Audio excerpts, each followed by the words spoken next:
오늘 함께 나누실 하나님의 말씀은 창세기 17장 1절부터 7절까지의 말씀입니다. 찾으셔서 한 절씩 교독하시겠습니다. 아브람이 99세 때에 여호와께서 아브람에게 나타나서 그에게 이르시되 나는 전능한 하나님이라 너는 내 앞에서 행하여 완전하라.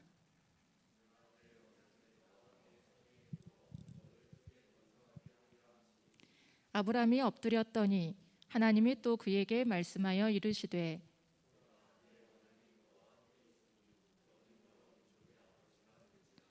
이제 후로는 내 이름을 아브람이라 하지 아니하고 아브라함이라 하리니 이는 내가 너를 여러 민족의 아버지가 되게 함이니라.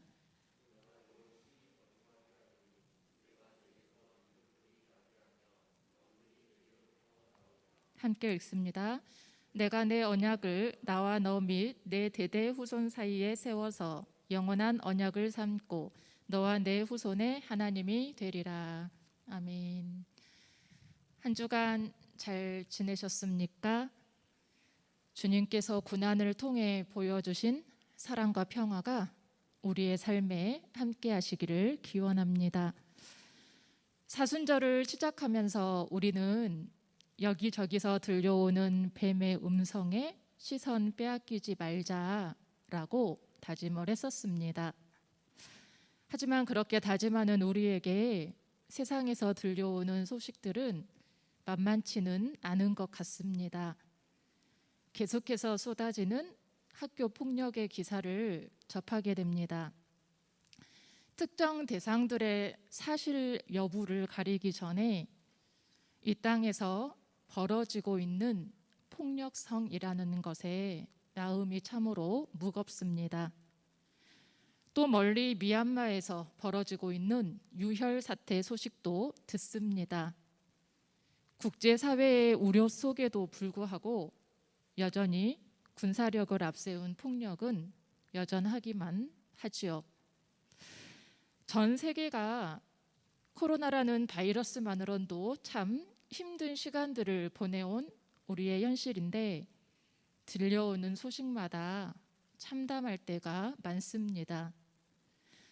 참담한 현실 앞에서 하나님 어찌하여 이런 일들을 허용하시는가 원망하는 마음이 들 때도 있습니다.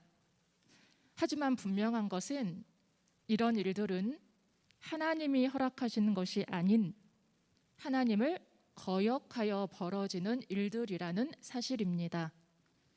하나님은 이런 세상을 반드시 회복하시고 다시 바로 잡으실 것입니다.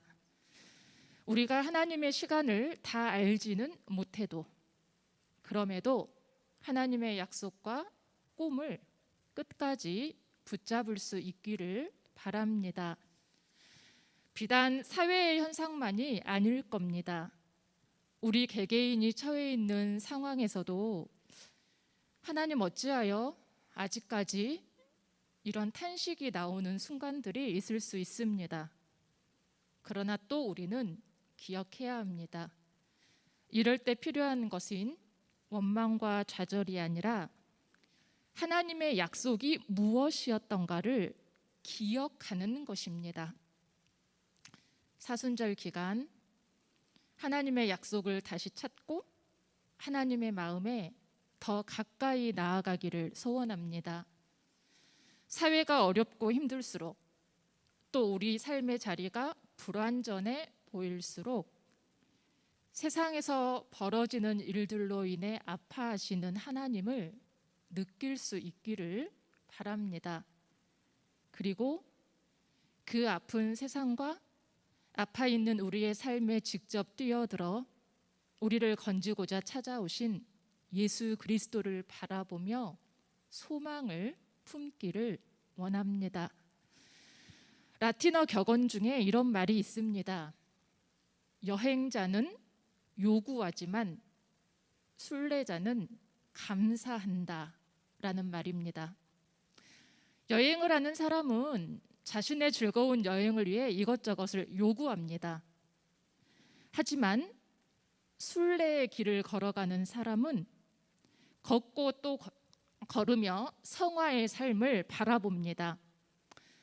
주어지면 그것에 감사하고 없으면 없는 대로 걸어갑니다. 어떠한 환경이든 그것이 자신을 성숙시킬 것을 믿기 때문입니다. 우리 일상에 살면서도 이 순례하는 마음으로 걸어가는 이들이 있습니다. 자신에게 주어진 삶이 거룩해지는 것이 가장 큰 소망인 사람들. 거룩함을 지향하는 사람들의 걸음은 대부분 낮고 약한 자리를 지향합니다.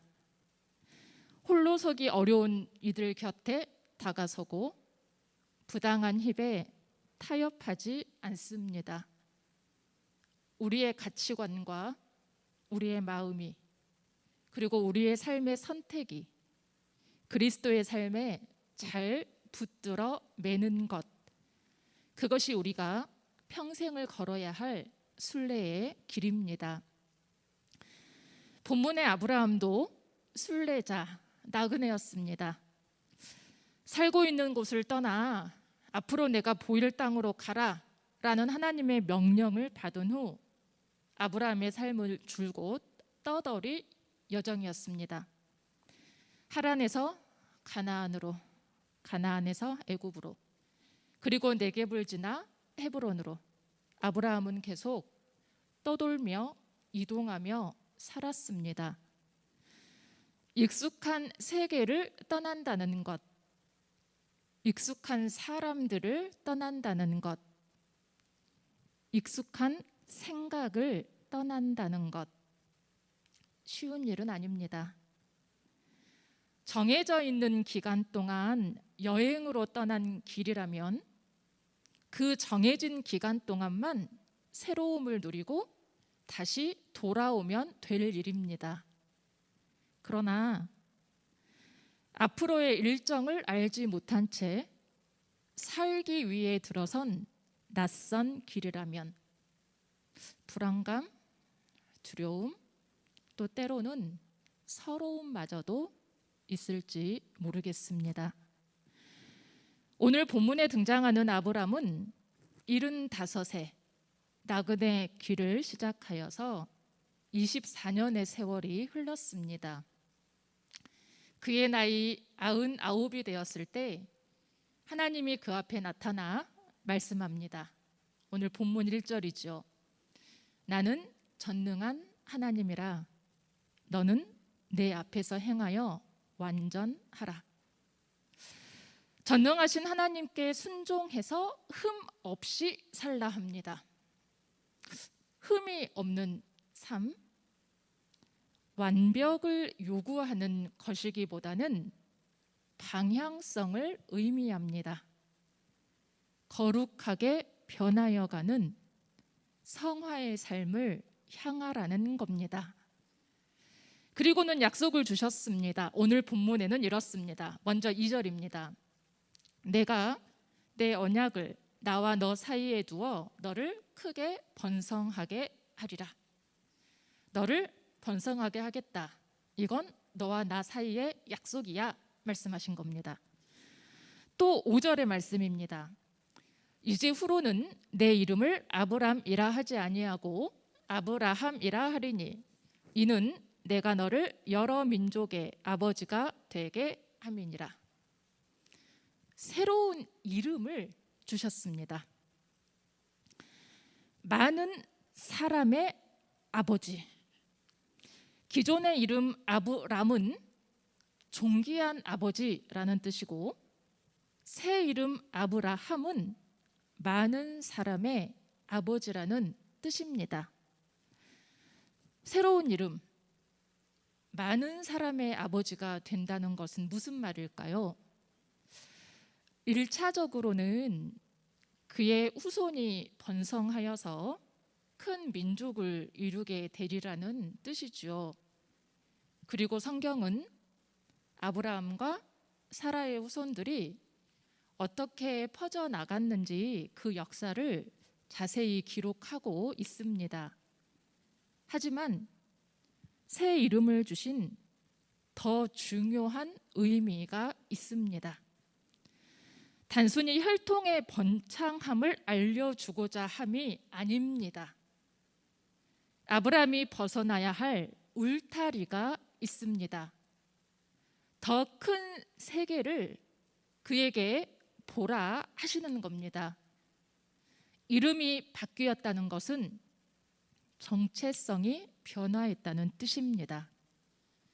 하나님은 새 이름을 주시면서 아브라함이 자기의 경계와 울타리를 넘어 다른 이들을 복되게 하는 삶을 살기 원하셨다는 사실입니다.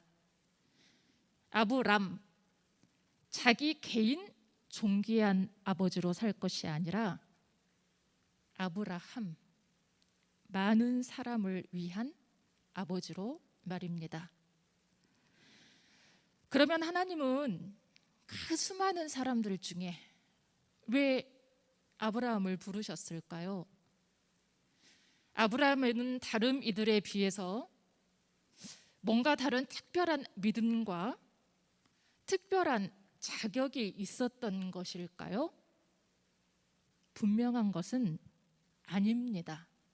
그것은 분명히 아닙니다.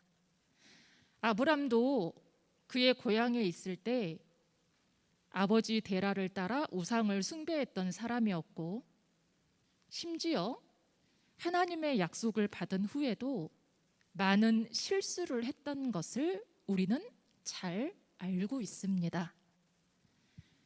그럼에도 하나님은 어찌 보면 우리와 별반 다를 바 없는 그를 불러서 그를 복의 통로로 삼으셨습니다.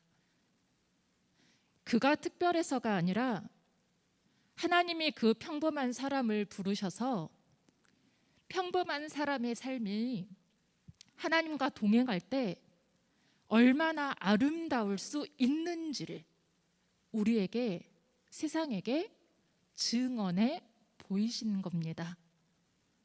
아브라함의 길, 사라의 길은 사실은 오늘 우리를 부르신 우리의 길입니다. 하나님의 약속 하나 믿고 새로운 길을 떠난 아브라함을 우리는 믿음의 조상이라고 부릅니다. 성경은 의심 없는 믿음의 상징으로 아브라함을 이야기하죠. 그런데 여러분은 정말로 의심 없는 믿음이라는 것이 가능하다고 생각하십니까? 1도 의심하지 않고 믿는 그런 믿음이 가능할까요? 하나님께서 우리에게 한치의 의문이나 의심 없는 완전한 믿음을 요구하신다면 그에 합당한 사람은 아무도 없을 거라고 생각합니다. 그렇다면 의심 없는 믿음이란 무엇일까요? 우리는 아무 의심하지 않고 암호화된 명령에 따르는 AI 로봇을 믿음이 좋다라고 말하지 않습니다. 아브라함에게는 순간순간 고민과 의문과 의심이 찾아왔을 겁니다. 그러나 그 고민의 끝에는 약속에 대한 기다림이 있었습니다. 고민이 없어서 의심 없는 믿음이 아니라 끝없는 고민이 있었음에도 하나님의 약속을 기억하기에 끝내 기다리는, 그것이 아브라함의 의심 없는 믿음이었다는 사실입니다. 아브라함과 사라가 하나님의 부르심을 따라 사는 동안 낙심의 시간도 있었습니다. 그래서 아들을 주시겠다는 약속을 받고도 자기의 종 엘리에셀을 양자로 삼아야 하는가 고민했고, 사라의 종 하갈과 동침하여 이스마엘을 출산하기도 했습니다. 실망을 경험하고 여러 실수와 의심을 거듭하면서도 그러나 너를 번성하게 하겠다. 너는 여러 민족의 조상이 될 것이다 하신 그 하나님의 약속은 아브라함이 다시 일어나서 하나님의 뜻을 기다리며 나아갈 힘이 되었습니다. 그렇다면 이제 여러분, 우리에게 주신 약속은 무엇인지 기억해야 할 때입니다. 여러분에게 주신 하나님의 언약은 무엇입니까? 또 여러분이 하나님과 맺은 신앙의 약속에는 어떤 것들이 있습니까? 하나님 편에서 우리에게 주신 언약, 또 우리가 하나님께 고백했던 약속, 그것들은 지금 어디쯤 와 있는 것 같습니까? 여러분, 하나님은 신실하신 분입니다. 그래서 하나님의 약속은 신뢰할 만합니다. 신뢰한다는 것은 맡기는 겁니다. 맡긴 후에는 불안해하지 않고 기다려야 합니다. 나그네 생활 중 순간마다 찾아왔을 고민과 의심을 약속을 향한 기다림으로 이어갔던 아브라함의 모습이 바로 우리의 모습이 되어야 합니다. 세상을 바라보면서 우리 안에는 수많은 의문과 고민이 있을 겁니다. 그 고민들을 당장 해결할 수는 없지만, 그러나 그 고민 안고라도 하나님이 보이실 것을 포기하지 않고 기다리는 우리가 되기를 소망합니다.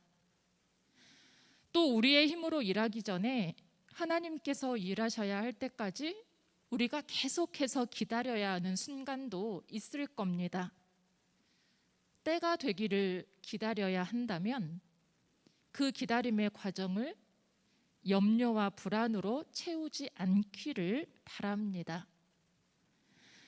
기다릴 수밖에 없는 우리의 처지에 낙심하지도 맙시다. 이는 절망의 요건이 아니라 하나님과 내가 하나 되어가는 성숙의 과정인 것을, 그리고 결국은 그것이 구원을 이루어가는 삶인 것을 기억하기를 원합니다. 오늘 우리가 읽은 창세기는 내용은 처음 창조로부터의 시작을 담고 있지만 기록은 훨씬 후대에 되었습니다. 이스라엘 백성들이 나라를 잃고 바벨론 포로로 잡혀가 있던 상황에서 그들은 창세기를 기록했습니다.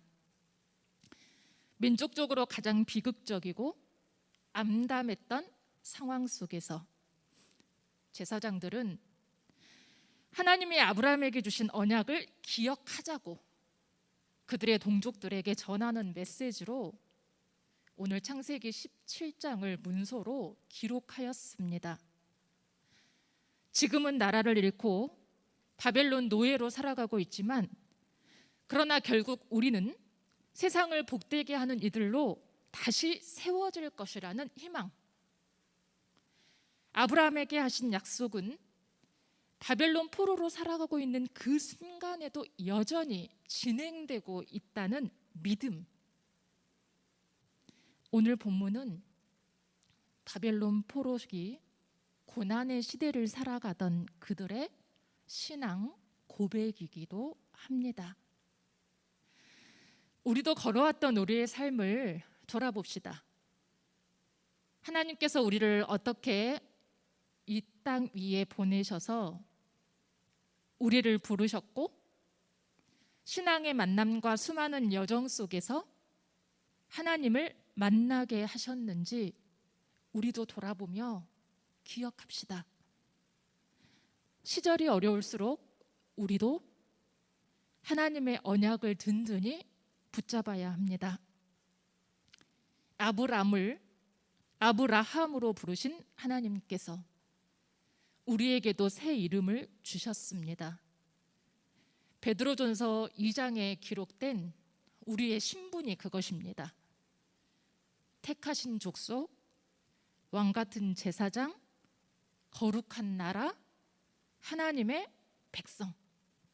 이것이 우리의 새 이름입니다. 우리가 신앙 안에서 주어진 새로운 이름에 합당한 삶을 살아가기를 소원합니다. 우리의 마음을 잡아당기는 낙심과 불안과 어둠의 울타리를 벗어나 보이지 않는 것들에 그러나 분명한 증거가 되시는 하나님의 세계로 나아가기를 소망합니다. 하나님의 공의가 사라진 것처럼 보이는 시대이지만 그럼에도 우리를 살리고 우리와 더불어 일하시려고 찾아오신 그 주님을 만나고 묵상하면서 사순절 셋째 주간 거룩한 순례자로 살아가는 모두가 되시기를 주님의 이름으로 간절히 축원합니다. 기도하시겠습니다. 하나님, 우리를 하나님께서 선택하신 족속으로 왕같은 제사장이요 거룩한 나라로 하나님 나라의 백성으로 불러주신 것 감사합니다. 하나님, 우리가 살아가는 삶의 많은 부분이 우리의 정체성을 흔들고자 하는 가치관들이 많지만 그러나 주님 그 앞에서 흔들림 없는 믿음의 사람들이 되도록 인도하여 주옵소서. 하나님, 이 시간 하나님께서 우리에게 주신 약속 또 우리가 하나님께 드렸던 믿음의 고백들을 돌아봅니다. 그 약속들을 더디 이루어지는 듯 보일지라도 때로는 어려운 환경에 막혀 있는 듯 보일지라도 신실하신 하나님을 신뢰하며 낙심하지 않게 하여 주옵소서. 우리 생각의 좁은 울타리를 벗어나게 하시고 그리하여 보이지 않는 것들의 증거가 되시는 하나님 나라를 살아가도록 인도하여 주옵소서. 모든 말씀을 예수님의 이름으로 기도합니다. 아멘.